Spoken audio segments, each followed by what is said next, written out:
Jesús ankalazao, ankalazao, Jesús ankalazao, ankalazao, Jesús ankalazao. Enitanganizi veluna mandakiza.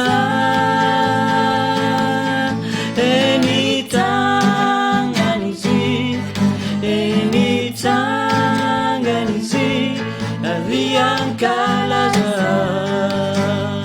aviankalaza, aviankalaza, ifitsangana ny tompo.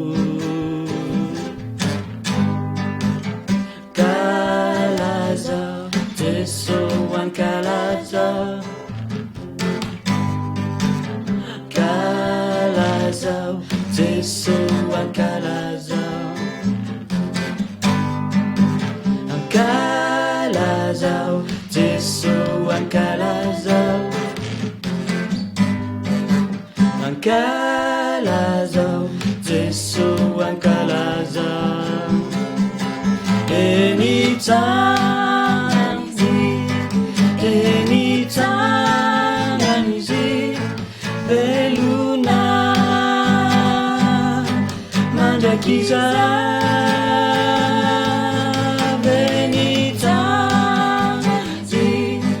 Enitanganizi aviankalaza, aviankalaza, ankalaza, aviankalaza, fitsangana ny tompo. Jereo Henoy Fiaino Boky fahaenina. Jesosy lahy mpampianatra. Teny fampidirana. Fiarabana ho anareo ry namako. Andeha hafantatra ilay mpampianatra lehibe indrindra amin'ny mpampianatra rehetra isika. Ny anarany dia Jesosy Kristy. Raisy ny boky mangamanga ary efa maheno izao feo famantarana izao ianao dia avadio ny sary manaraka.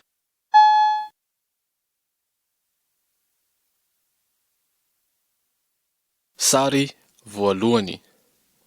Jesosy mampianatra ny olona. Matio 5. Eto amin'ity sary ity, Jesosy Kristy dia mampianatra ny olona ny amin'Andriamanitra. Jesosy dia avy amin'Andriamanitra satria izy dia zanaka lahy tokan'Andriamanitra. Fantany avokoa ny momba n'Andriamanitra. Noho ny olona mieritreritra ratsy sy manao asa ratsy dia tafasaraka amin'Andriamanitra izy ireo. Andriamanitra dia tia ny olona. Jesosy dia avy amin'Andriamanitra mba hampianatra ny olona ny fomba ahafantarana izy ireo an'Andriamanitra. Heno tsara nge dia ampifantariko anao inona moa no nampianarin Jesosy ny olona. Izany dia hanampy anao ahafantatra ny am'ilay Andriamanitra marina sady velona.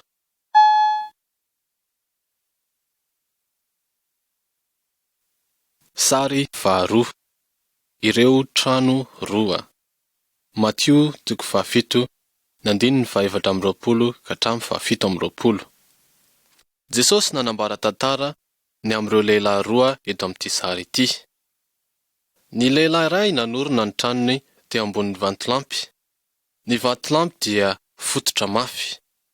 Rehefa tonga ny tafio-drivotra dia tsy nianjera ny trano. Ilay lehilahy iray kosa nanorona ny tranony teo ambonin'ny fasika. Rehefa tonga ny tafio-drivotra dia nianjera ny trano. Jesosy nilaza fa ilay lehilahy izay nanorona ny tranony teo ambonin'ny vatolampy dia lehilahy manatsaina. Isika dia mila manorona ny fiainantsika amin'ny fototra mafy. Jesosy ny fototra mafy ho antsika ary mila isika mankatoa ny fampianarany. Raha mankatoa azy isika dia hanampy antsika izy mba handresan'ny Satana ary ireo sain-dratsy sy asa ratsy eo amin'ny fiainantsika. Ary Jesosy tonga herintsika sy hanoro lalana antsika mandrakariva. Eny fa na dia tonga aza ny fahasarotam-piainana.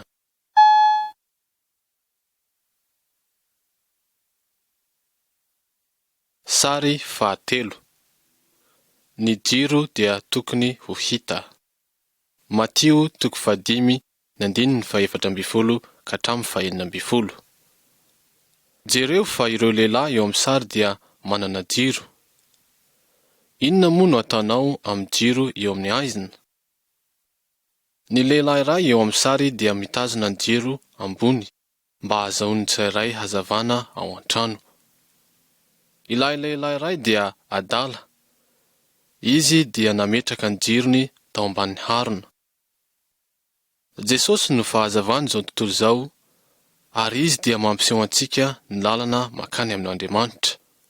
Rehefa matoky azy isika dia ankatoavy ny teniny ary hiaino araka izany. Ny olona sasany dia ahita ny fahazavan'i Jesosy eo amintsika. Jesosy nanao hoe, aoka hazava eo mason'ny olona toy izany koa ny fahazavanareo, mba ahitany ny asa soa ataonareo ka ankalazany ny Rainareo izay any an-danitra.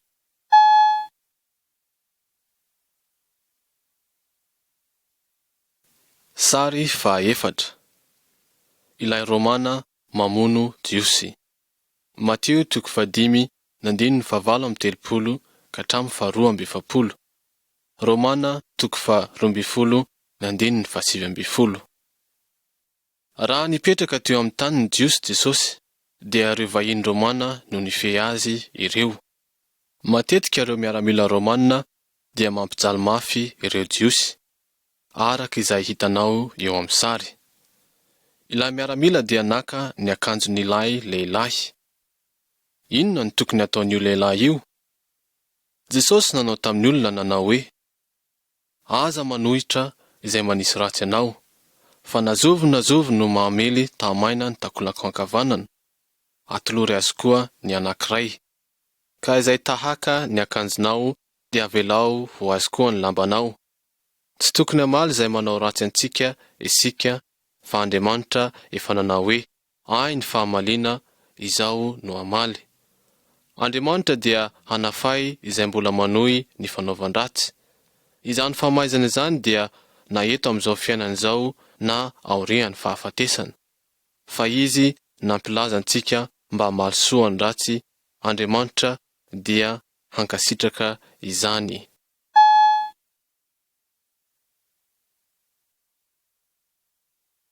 Sary fahadimy. Mivavaka amin'Andriamanitra. Matio 9:15-15. Eto amin'ity sary ity dia misy lehilahy roa mivavaka amin'Andriamanitra. Ny lehilahy iray dia mitsangana eny anjoron-dalana ka manao teny maro foana. Tiany no hitan'ny olon-drehetra ka mba hanome dera ho azy. Andriamanitra dia tsy mamaly ny vavaka toy izany. Fa kosa isika dia tokony tahaka ilay lehilahy iray eo amin'ny sary izay mivavaka amin'Andriamanitra ao an'efitranony ka tsy misy olona mahita azy. Manetritrena sy tsotra izy eo am-piresahana amin'Andriamanitra. Andriamanitra dia maheno sy mamaly ny vavaka toy izany.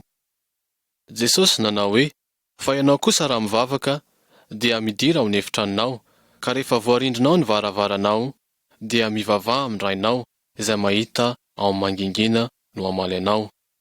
Jesosy koa nilaza fa Andriamanitra mahafantatra ny zavatra ilaintsika. Eny fa na dia mialohan'ny angatantsika azy aza izany. Tsy voatery averimberina amin'ny zavatra ilaintsika tahaka ny fanaon'ny olona tsy mahalala an'Andriamanitra. Jesosy nanao hoe, koa amin'izany mivavaha toy izao ianareo. Rainay izay any an-danitra, ho hamasinina anie ny anaranao, ho tonga anie ny fanjakanao, atao anie ny sitraponao, ety an-tany tahaka ny any an-danitra. Omeo anay anio izay hanina sahaza ho anay, ary mamelà ny elokay tahaka ny namelanay izay meloka taminay, ary aiza mitondra anay ho an'ny fakapanay, fa manafahanay amin'ny ratsy.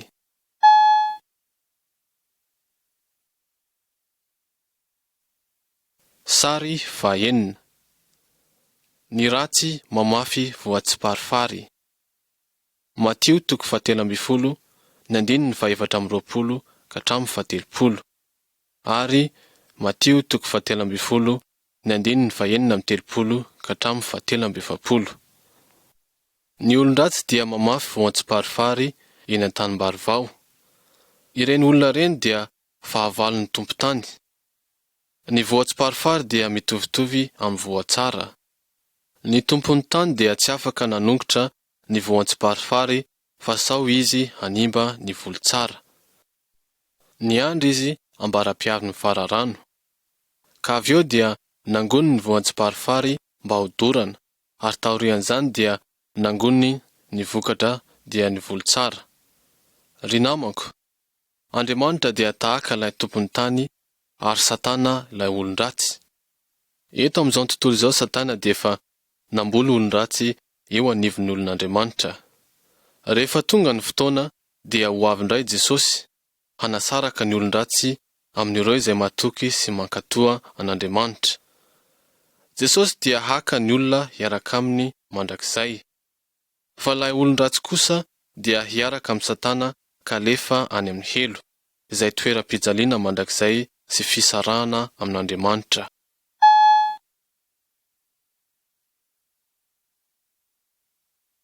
Sary 7. Jesosy sy ny zazakely. Matio 9:20, ny 1 ka hatramin'ny 9. Matio 7:20, ny 7:70 ka hatramin'ny 15. Jereo ange, indray andro dia nentin'ny olona teo amin'ny Jesosy ireo zazakely. Tian'izy ireo ho tahiany Jesosy ireo zazakely ary koa mba hivavaka amin'Andriamanitra ho an'izy ireo. Ireo mpanaraka an' Jesosy niezaka ny androaka ireo ankizy. Fa Jesosy kosa dia tsy nankasitraka ireo mpanaraka azy ka nanao hoe, avelao ny zaza nantonay ary aza rarana fa nitoan'izany ny fanjakan'Andriamanitra. Jesosy ihany koa dia nilaza tamin'ireo mpianany hoe, raha tsy miova ianareo ka ho tonga tahaka ny zazakely, dia tsy hiditra ny amin'ny fanjakan'ny lanitra mihitsy ianareo. Ireo olona izay te ho lehibe eo amin'ny fanjakan'Andriamanitra dia manetry tena tahaka ny zazakely. Ry namako, ireo izay mirehareha ka mihevitra ny tena ny lehibe noho ny hafa dia tsy mba mpanaraka marina an' Jesosy.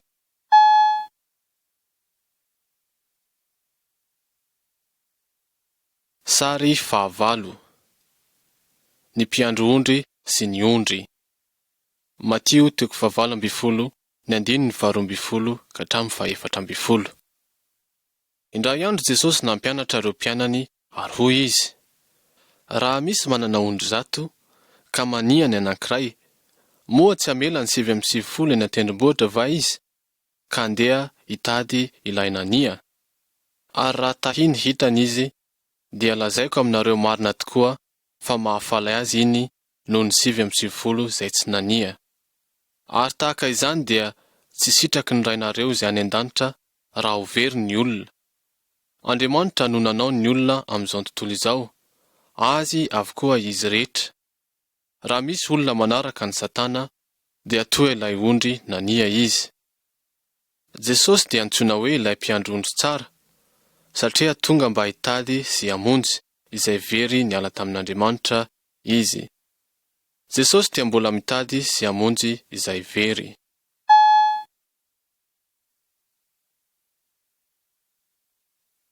Sary 7. Ilay mpanompo tsy mamindra fo.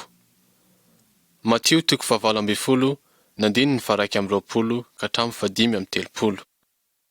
Nisy mpanompo iray izay nanana mpanjaka volabe, saingy tsy voalohany izany. Noho izany dia nasain'ny mpanjaka namidy ho andevo ilay mpanompo sy ny fianakaviany. Ilay mpanompo nefa dia nangiavy tamin'ny mpanjaka mba hame azy fotoana ahafahany mamerina ny volany. Ny mpanjaka dia onena tamin'ilay mpanompo, ary izy dia nahafoy nitrosa taminy ka nandefa azy. Nefa noho nivoaka izany mpanompo izany dia nahita mpanompo namany anankiray izay nanana nitrosa kely izay tsy voalohany. Nosamboriny izy ka notezerany mba handoa ny trosany. Satria ilay mpanompo namany tsy afaka nandoa teo ny eo, dia nalefa ny tany an-tranomaizina izy mandra-pahadoany ny trosany. Ireo mpanompo sasany kosa nefa dia nilaza tamin'ny mpanjaka ny zavatra nitranga. Ny mpanjaka dia tezitra mafy ka nanao tamin'ilay mpanompo ny ratsy fanahy hoe, moa tsy tokony hamindra fo tamin'ny mpanompo namanao koa va ianao, tahaka ny namindrako fo taminao. Ny mpanjaka dia nametraka izany mpanompo izany tao an-tranomaizina mandra-pandoany ny trosany. Ry namako, mila isika mamindra fo ho an'izay manao ratsy antsika, ary dia mindra fo amintsika Andriamanitra amin'izay ratsy rehetra vitantsika raha toa ka tena mangataka marina aminy isika.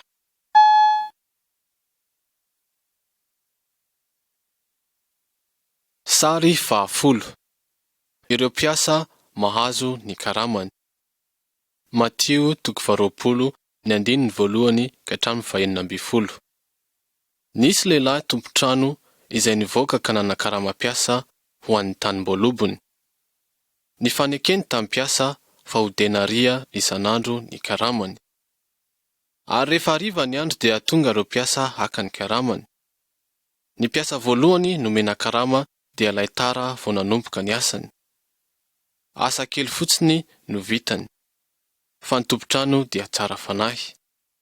Nomeny denaria iray raha lehilahy, izany dia karama ho an'ny andro manontolo. Ny lehilahy faharoa dia niasa tapakandro, ary ny lehilahy iray dia niasa andro manontolo.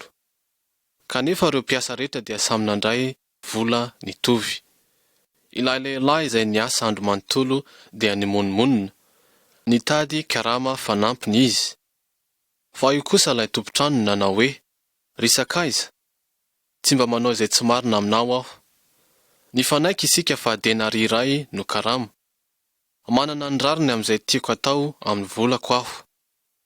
Tezitra ve ianao satria tsara aho? Ry namako, Andriamanitra dia tahaka ilay tompontrano. Andriamanitra dia marina mandrakariva, sady tsara fanahy izy no mahalala tanana ihany koa. Fanomezana mitovy no omeny izay rehetra mankatoa an'i Jesosy dia fiainana mandrakizay izany. Izany dia fanomezana mamaim-poana, ary tsy voaloha amin'ny alalan'ny fanaovana asa soa, toa izay ataon'ny olona ety ambonin'ny tany.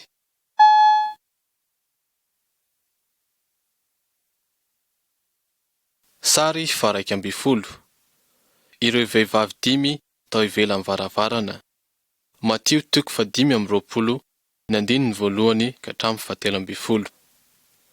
Jesosy nanambara tantara ny amin'ireo vehivavy Virjiny 10. Izy ireo dia eo am-piandrasana ny fiavian'ny mpampakatra sy ny fanombohan'ny fanasana. Ny 5 tamin'izy ireo dia hendry, fa ny 5 izay hitanao eto dia adala. Rehefa tonga tampoka ilay mpampiakatra tamin'ny sasakalina, dia efa vonona ireo 5 hendry nitsena azy. Samy efa vonona daholo ny fanalany, ary dia nandeha tao amin'ny fanasana niaraka tamin'ny mpampakatra izy ireo. Saingy ireo 5 adala kosa dia tsy nanana solika intsony ho amin'ny fanalany, ka voatery nandeha ka nividy izy ireo. Rehefa lasa izy ireo dia nikatona ny varavarana. Ary rehefa tafaverina izy ireo dia niantsoantso nanao hoe, voahay izahay, fa ny mpampiakatra kosa namaly hoe, lazaiko marina aminareo tokoa, tsy fantatro ianareo. Ry namako, Jesosy dia any an-danitra ankehitriny, ary izy ihany koa no mpampakatra any an-danitra. Ary indray andro dia ho tonga tampoka ety an-tany izy. Tsy fantatsika hoe raha oviana moa izany. Mila vonona isan'andro isika mba hiaona aminy. Fa Jesosy dia haka ny olona rehetra izay tia mankatoa azy mba hiaraka aminy any an-danitra, saingy maro tahaka ireo vehivavy adala 5 no ho tafajanona any ivelany.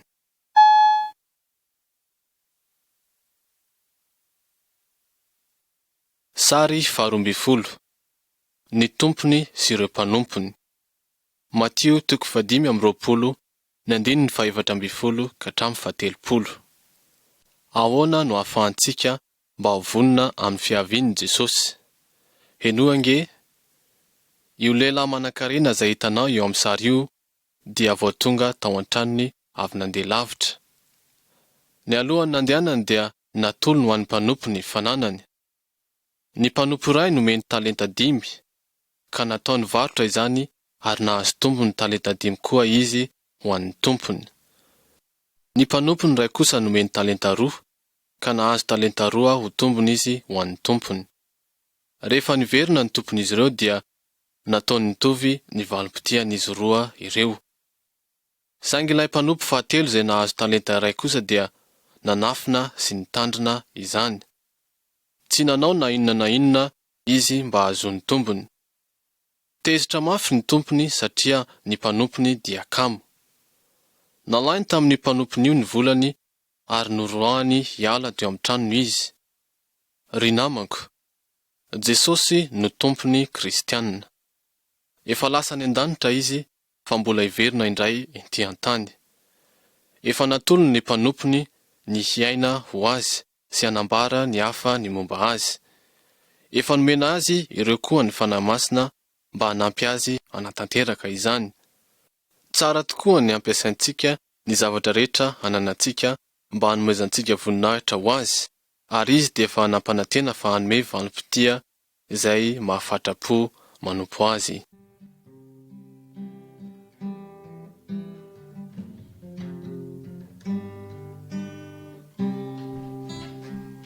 Mideranao ilay mpamonjy mideranao mideranao tokoa mandray anao any mpamela eloko matoky anao ka de nandratra ny fe asandratroavo ianaranao Jesosy asandratroavo Kristy tompotsy de rainy ianao ilay mpanjaka anao avoko ny fanjaka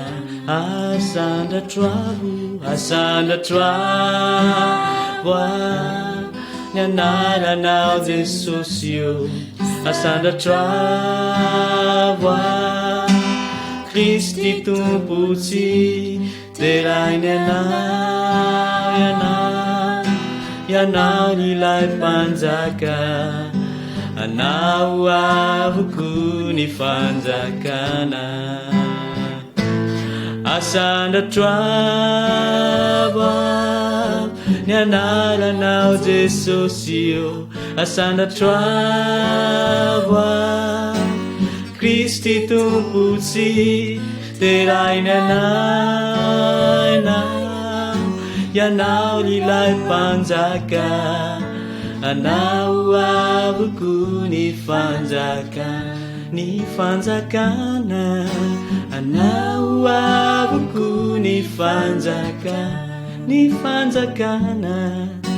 anao avoko ny fanjakana.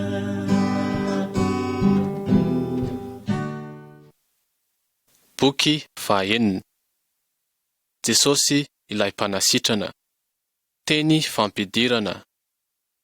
Jesosy dia nampianatra ny olona ny amin'Andriamanitra. Nasehony azy ireo ihany koa fa nanana hery lehibe avy amin'Andriamanitra izy.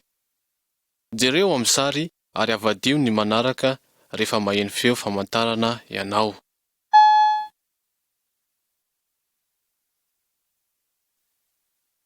Sary 17. Jesosy dia natao batisa. Marka 1:1-4 Eto amin'ity sary ity dia mahita an Jesosy isika. Ilay lehilahy izay miaraka aminy dia Jaona mpanao batisa. Jaona nahafantatra fa indray andro Jesosy dia ho tonga avy amin'Andriamanitra.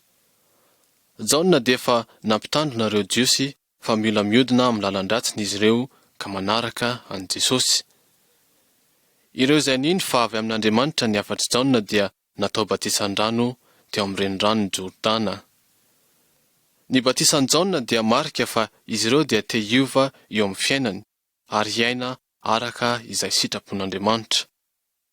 Jaona nanao hoe, avy aho aoriako ilay mahery noho izaho efa nanao batisa anareo tamin'ny rano, fa izy kosa hanao batisa anareo amin'ny fanahy masina. Avy eo Jesosy tonga teo amin'ny Jaona. Jesosy dia mbola tsy nanota mihitsy, kanefa tiany no atao batisa. Raha vao nivoaka avy ao anaty rano Jesosy dia nisy zava-mahagaga nitranga.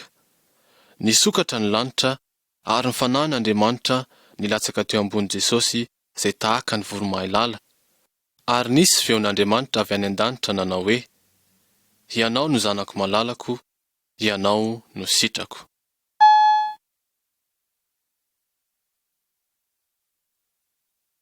Sary fahaefatra amby folo. Jesosy miantso ireo mpianatra. Marka 1:1-12 Rehefa vita batisa Jesosy dia navelan'Andriamanitra haka fanahy azy Satana. Satana dia nampiasa ny tenin'Andriamanitra amin'ny tsy tokony ho izy, amin'ny fanaovana fankapanahy. Fa Jesosy kosa dia nandresy any Satana tamin'ny alalan'ny fitenenana taminy ireo teny izay avy amin'ny tenin'Andriamanitra sy ny herin'ny fanahy masina. Taorian'ny nandreseny any Satana, Jesosy dia nandeha nanatanteraka izay nanirahan'Andriamanitra azy ho tanterahany. Andriamanitra naniraka ny zanany Jesosy Kristy tenty an-tany mba hitory ny vaovao mahafalin'Andriamanitra, mba hampianatra ny olona, mba hanasitrana ny marary ary hanapotika ny asan'ny Satana. Indray andro Jesosy raha nandeha teo ambonin'ny ranomasin'i Galilea dia nahita any Simona sy Andrea nanipy ny aratony teo amin'ny rano, ary izy ireo dia mpanarato. Jesosy nanao tamin'izy ireo hoe, andeha hanaraka ahy fa ataoko mpanarato olona ianareo. Dia nandao ny aratony niaraka tamin'izay izy ka nanaraka an Jesosy. Jesosy ihany koa nahita rahalahy roa, Jakoba sy Jaona. Izy ireo dia teo ampikarakarana ny aratony. Izy ireo ihany koa dia nanaraka an Jesosy avy hatrany rehefa niantso azy izy. Jesosy dia nisafidy lehilahy 9 ihany koa. Ireo lehilahy 12 ireo no lasa mpianany, mba hiaraka aminy sy mba hianatra aminy. Avy teo ireo mpianatra 12 dia lasa apôstôlin'i Jesosy. Izany dia midika hoe ireo hiraka. Nitory ny vaovao mahafalin'i Kristy izy ireo ary nanasitrana ny marary tamin'ny anaran'i Jesosy. Taty aoriana Jesosy dia nanome azy ireo hery tamin'ny alalan'ny fanahy masina, mba handresy ny fanahy ratsy sy handroaka azy. Ary ny alohan'ny nivorenan'i Jesosy tany an-danitra dia nomeny an'ireo mpiana 12 ity didy ity: mandeha ihany ianareo dia ataovy mpianatra ny firenena rehetra, ary mampianara azy hitandrina izay rehetra nandidiako anareo. Izany dia midika fa izay rehetra teo mpianatra ankehitriny, na lahy na vavy na zavazavavy na zazalahy, dia tsy maintsy vonona ny ankatony didin'ny Tompo Jesosy sy hilaza amin'ny sasany ny vaovao mahafalin'i Jesosy ary hanao izany amin'ny herin'ny fanahy masina. Fa ny Tompo Jesosy efa nitsangana tamin'ny maty ho hiara-mandeha amin'izy ireo ary Andriamanitra hiasa amin'ny alalan'izy ireo.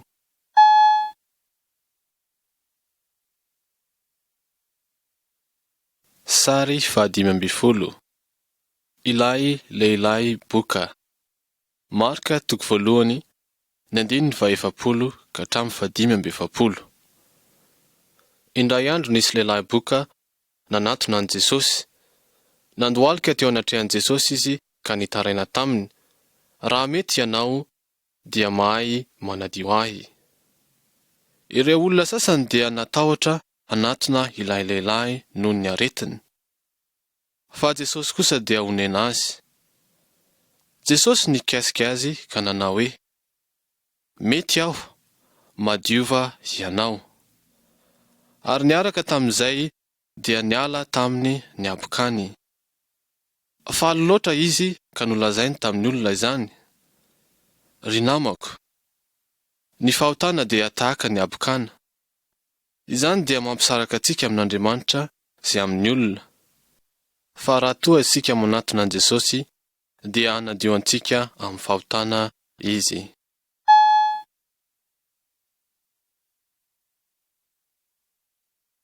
Sary 12. Ilay lehilahy tonga avy any an-tafotrano. Marka 2:1-12. Indray andro Jesosy dia tao an-trano nampianatra ny olona ny amin'Andriamanitra. Tamin'izany fotoana izany dia nisy lehilahy 4 dia hitondra lehilahy iray marary ny paralisia ho eo amin'i Jesosy. Saingy noho ny habetsahan'ny vahoaka dia tsy afaka niditra izy ireo.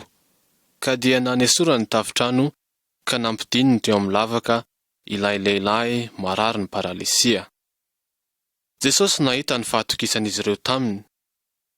Ary hoy izy tamin'ilay lehilahy narary, anaka, voavela ny helokao. Ary ireo mpanoran-dalàna vitsivitsy tesitra raha nahare izany. Hoy izy ireo hoe, iza no mahavela heloka afa-tsy iray ihany, dia Andriamanitra? Izy ireo dia tsy nino fa Jesosy dia avy amin'Andriamanitra. Avy eo Jesosy nanao tamin'ny lehilahy paralisia hoe, mitsangana, betao ny fandrianao ka modia any an-tranonao. Sitrana ilay lehilahy tamin'ny alalan'izany no nanehoan'i Jesosy an'izy ireo fa avy amin'Andriamanitra izy. Manana hery hamela heloka izy, tahaka ny ananany ny herin'Andriamanitra mba hanasitrana amin'ny marary. Isika rehetra dia te ho sitrana rehefa marary, fa kosa ny tena zava-dehibe dia ny fangatahantsika amin'i Jesosy mba hamelany ny helontsika ary mba hahazo ilay fanomezana dia ny fiainana mandrakizay.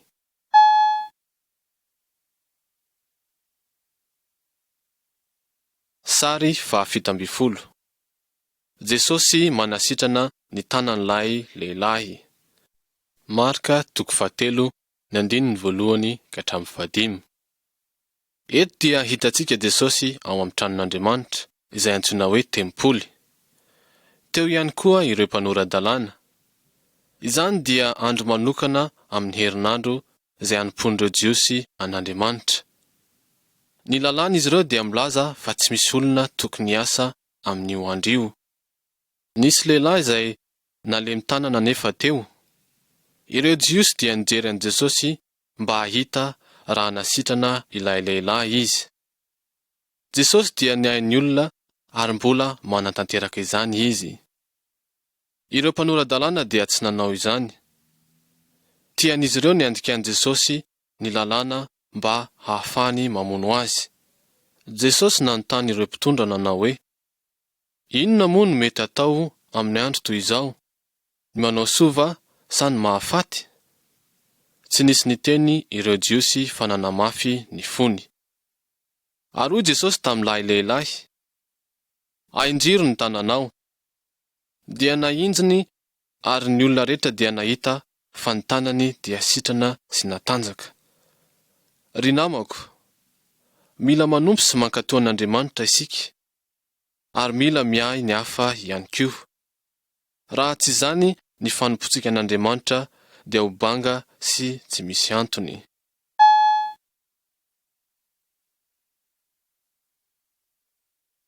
Sary 19. Jesosy mampitsahatra ny tafio-drivotra.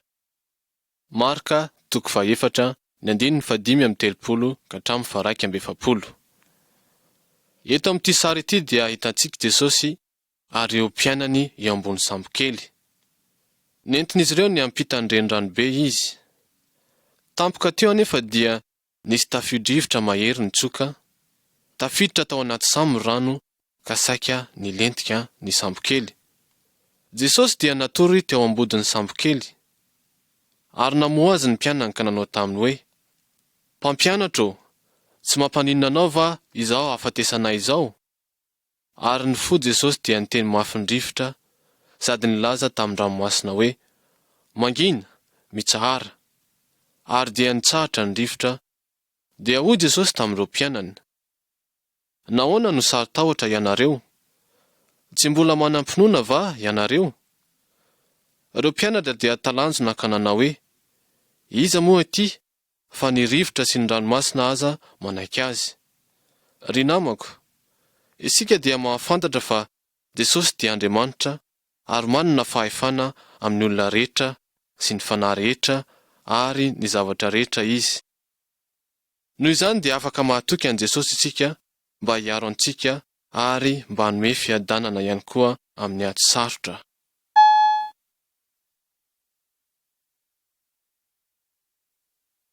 Sary 7. Ilay vehivavy tao afovoan'ny olona. Marka 5:15-20. Hitanao ve io vehivavy eo afovoan'ny olona io? Izy io dia efa narary nandritra ny 12 taona, ary ny aratsy hatrany izany. Na eno vehivavy fa Jesosy dia afaka nanasitrana ny olona. Ary hoy izy tamin'ny tenany, na dia ny fitafiany ihany aza no voatendriko, dia ho sitranao. Ka dia lasa vehivavy namakivaky ny vahoaka ka nakeo ivoan'i Jesosy ka nanendry ny lambany. Ary niaraka tamin'izay dia ritra ny loharanon'aretiny, ka tsaroany tao amin'ny tenany fa sitrana izy. Fantatry Jesosy fa nisy hery niala taminy. Nijanona izy ka nanao hoe, iza izany nanendry ny lambako izany? Nisy olona betsaka nanodidina an Jesosy, fa raha vehivavy nahafantatra ny zavatra nitranga taminy. Raiky tahotra raha vehivavy raha nankeo aminy, ka niankohaka teo anatrehany ary nanambara taminy ny marina rehetra. Jesosy nanao hoe, anaka, ny finoanao no nahasitrana anao. Mandehana soamantsara ary sitrana amin'ny aretinao. Maro tokoa ny olona eto amin'izao tontolo izao, fa Jesosy mahafantatra ny tsirairay avy ary miay ny amin'izy ireo. Izy koa dia miay anao. Noho izany tiany koa ianao hanatona ka hatoky azy. Ny tenin'Andriamanitra dia mampianatra antsika fa Jesosy dia mbola afaka manasitrana ho andray izay mametraka fitokisana aminy.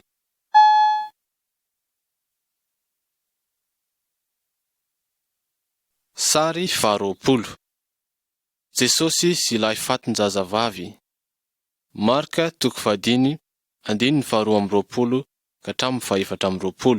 ary Marka 5:15-17. Indray mandeha Jesosy dia teny an-dalana ho any amin'ny tranon'i Jairo. Jairo dia lehilahy nanana ny maha izy azy teo amin'ny sinagogan'ny Jiosy. Ny zanany vavy dia narary mafy. Niantso an Jesosy izy mba hanasitrana ny razavavy, saingy ny alohany hatongavan Jesosy teny dia efa maty ilay zaza. Jesosy nanao tamin'i Jairo hoe, aza matahotra fa minofo fotsiny ihany. Tao an-tranon'i Jairo ny olona dia nitomany fa Jesosy dia nandroaka azy rehetra. Jesosy naka an Jairo sy ny vadiny ary ny 3 tamin'ireo mpianany ao an-trano misy lahy faty. Nandray ny tanan'ny razazavavy izy ka niteny taminy hoe, ry zazavavy, hoy izao aminao, mitsangana. Dia nitsangana niaraka tamin'izay razazavavy ka afaka nandeha ary nomen'izy ireo hanina izy. Eny, Jesosy dia manana fahefana na dia ny fahafatesana aza. Izay rehetra mino sy manaraka azy dia tsy tokony hatahotra ny fahafatesana.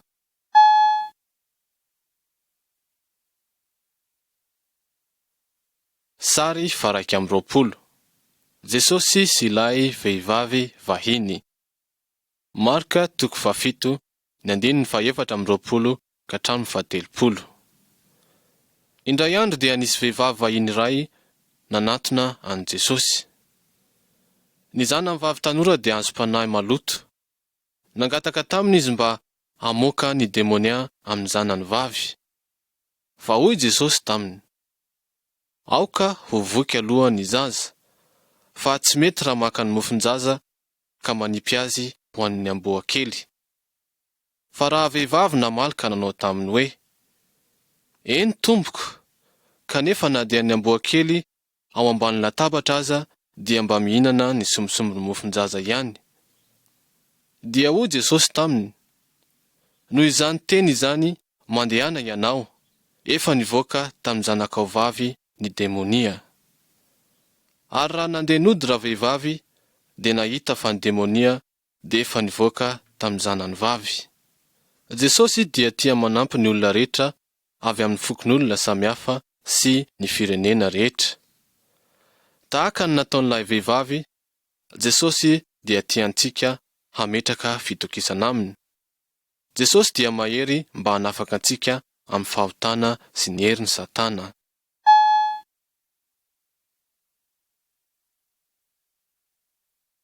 Sary 2. Jesosy sy ilay lehilahy marenina sady raiki-tela. Marka 7:1-30 ka hatramin'ny 7:30. Nisy olona nitondra lehilahy iray teo amin'ny Jesosy.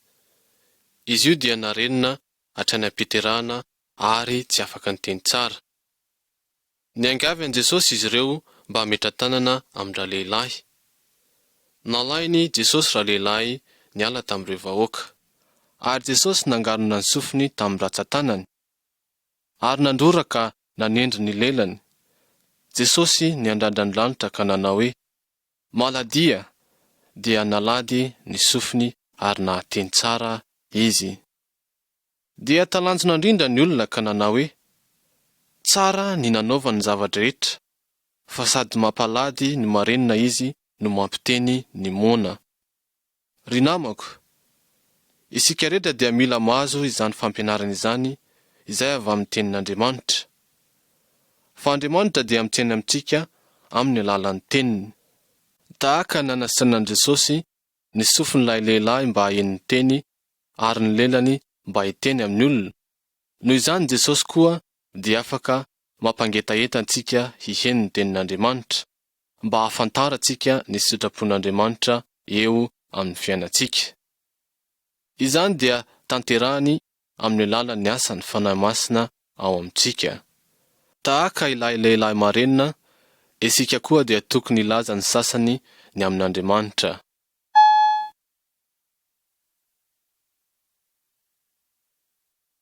Sary 2. Jesosy mampahita ilay lehilahy jamba. Marka 9:1-20 ka hatramin'ny 9:20. Tamin'ny andro iray dia nisy olona vitsivitsy nitondra lehilahy jamba teo amin'ny Jesosy mba hositraniny. Jesosy nitantana ilay lehilahy jamba ka nitondra azy tany ivelan'ny tanàna. Nororany ny masony ka napetrany tamin'ny tanany, dia nanontany hoe izy, mahita zavatra va ianao? Dia namaly lehilahy ka nanao hoe, mahita ny olona aho fa toa hazo no fijeriko azy saingy mamindra. Dia napetraka Jesosy tany masony indray ny tanany, dia nibanjina lehilahy ka nahiratra tsara, ary hitany miharihary ny zavatra rehetra. Ry namako, Satana dia tsy tiantsika mba hafantatra an Jesosy na hahazo ny teniny. Rehefa matoky an Jesosy isika, dia ataony hahita sy hahazo tsara ny fahamarinany amin'ny alalan'ny asan'ny fanahy masina. Mila isika mivavaka isanandro ary mangataka aminy mba hatanteraka izany.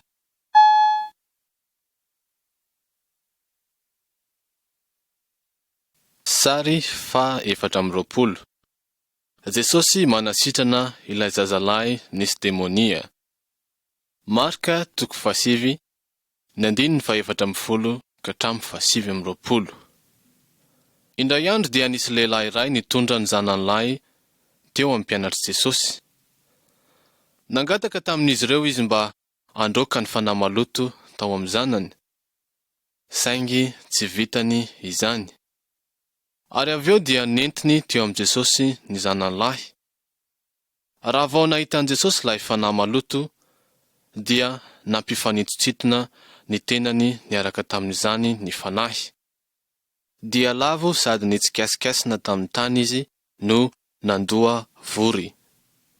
Ny rain'ilay zaza dia nanana fanantenana fa Jesosy dia afaka manampy azy ireo. Ary hoy izy tamin'i Jesosy, fa raha mba misy hainao, dia mamindrafo aminay, ka vonjeo izahay. Fa hoy Jesosy taminy, hainao hoe ny zavatra rehetra dia hainy mino. Ny rain'ilay zaza namaly nanao hoe, mino aho, vonjeo aho ho afaka amin'ny tsy finoko. Ary no nihitan'i Jesosy fa niazakazaka no anatona azy ny vahoaka, dia niteny mafimafy tamin'ny fanahy maloto izy. Ry fanahy moana sy marenina, izaho mandidy anao, mivoa aminy ka aza miditra ao anatiny intsony. Ilay fanahy maloto nikiakiaka ary nivoaka tao anatin'ilay zazalahy. Ary efa toy ny maty ka dia nataony maro hoe maty. Fa Jesosy nandray ny tanany ka nanarina azy dia nitsangana izy. Afaka kelikely dia nanontany an' Jesosy mangingina ny mpianany hoe, nahoana izahay no tsy nahavoaka azy? Ary hoy Jesosy taminy, iny karazan'iny tsy mba azo avoaka na amin'inona na amin'inona afa tsy amin'ny fivavahana ihany. Fotoana fohy taorian'ny nitrangan'izany dia novonoin'ireo mpitondra jiosy Jesosy. Fa tamin'izany indrindra nefa Jesosy no nanao ny fahagagana lehibe indrindra. Nitsangana tamin'ny maty izy, nandresany Satana sy ny fahafatesana mandrakizay izy. Jesosy dia lehibe noho ny fanahy rehetra sy ny Andriamanitra rehetra eto amin'izao tontolo izao ary manana fahefana amin'ny zavatra rehetra. Fa Jesosy dia Andriamanitra tokana sady marina.